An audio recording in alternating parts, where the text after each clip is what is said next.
We are Onyx Imaging. We are the highest rated and most reviewed printer service center in Oklahoma.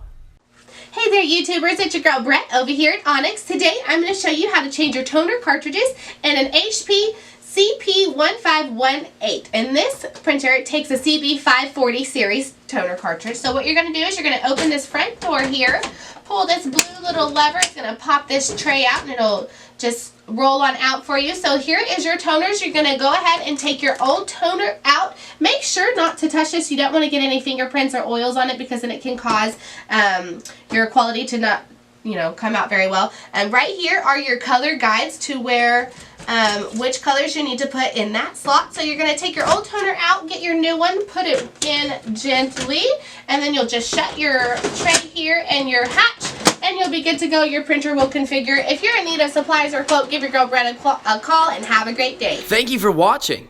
If you're interested in how you can receive free labor on all of your service calls, as well as how to qualify for free printer upgrades, contact us today.